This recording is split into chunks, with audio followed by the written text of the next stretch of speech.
తాతలు ఇచ్చిన కానుకలు దేవుడికిస్తే నేతలు పూజారులంత పంచుకున్నారు. దేవుడికిస్తే నేతలు పూజారులు ఉన్నారు.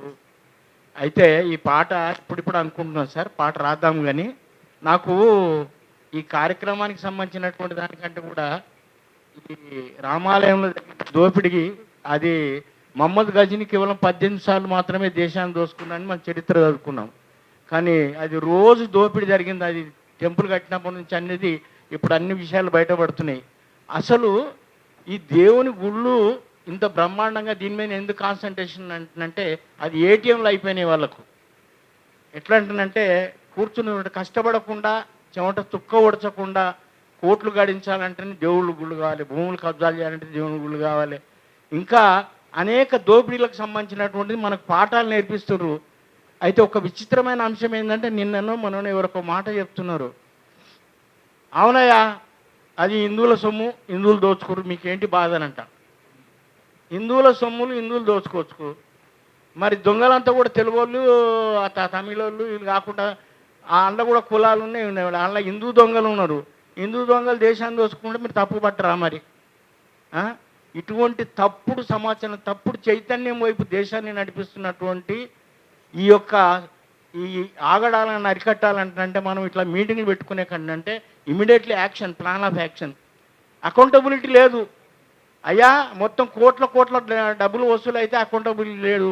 అట్లాగే ఎలక్ట్రల్ బాండ్స్ అంటారు, ఇంకా రకరకాల పేరుతోటి ఈ దేశాన్ని ఏంటంటే మొత్తం కబ్జా చేసుకుని ఆఖరికి ఏంటంటే నాకు ఒక మేడం అన్నది, మాకు ఒక టీచర్ ఉండే పాపం, ఆమె బ్రాహ్మణ్, అంటే ఇక్కడ కులం గురించి చెప్తున్నాను కాదు, ఆమె వెళ్ళిపోయి అమెరికాలో సెటిల్ అయింది. ఏంటి మేడం ఈ దేశాన్ని ఎందుకు వదిలిపోతున్నారు మీరు? ఈ దేశం మనము జననీ జన్మభూమిష్య స్వర్గాదపి గరియేసి అంటారు కదా, మీరు దేశాన్ని వదిలిపోయి అక్కడే సెటిల్ అయితే ఎట్లా?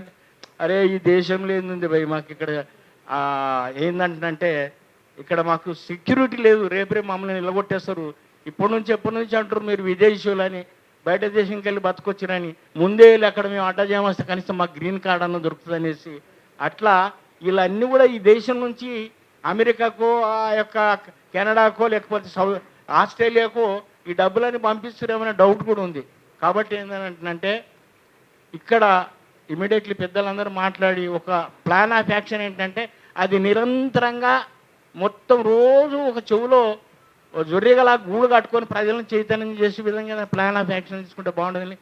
ఇక రామరాజ్యం అంట ఉన్మాదులు తెస్తారంట, ఇక రామరాజ్యం అంట ఉన్మాదులు తెస్తారంట, ఈ దేశం దళితుల్లారా శంభుకులిగా మీరే లేరా, ఈ దేశం దళితుల్లారా శంభుకులిగా మీరే లేరా, రామునిదే రాజ్యం వస్తే మనువాదులదే పెత్తనము, రామునిదే రాజ్యం వస్తే మనువాదులదే పెత్తనము.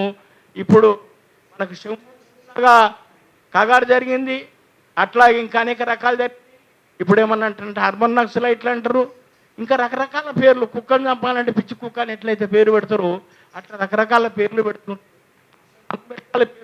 వీళ్ళకు ఎందుకంటే వీళ్ళు ఈ దేశపోలు కాదు కాబట్టి అనేది ఆ మంచిగా జనాలకు అందరికి అర్థమయ్యేటట్టు చెప్పాలి. విదేశం నుండి బతుకొచ్చినటువంటి వాళ్ళు ఈ దేశాన్ని దోసుకొని 1000 సంవత్సరాలు దోసుకున్నారు, ఇంకా దోసుకుంటారు, ఇప్పుడు కూడా దోసుకుంటున్నారు. కాబట్టి ఈ కార్యక్రమాన్ని తీసుకున్నట్టు ముఖ్యంగా మా యొక్క సమాజ్వాదీ పార్టీ నాయకులకు వచ్చినటువంటి పెద్దలకు అందరూ కూడా నేను కృతజ్ఞత తెలియజేస్తూ, మరి నాకు చిన్న పని ఉండడంతో నాకు అనుమతిస్తే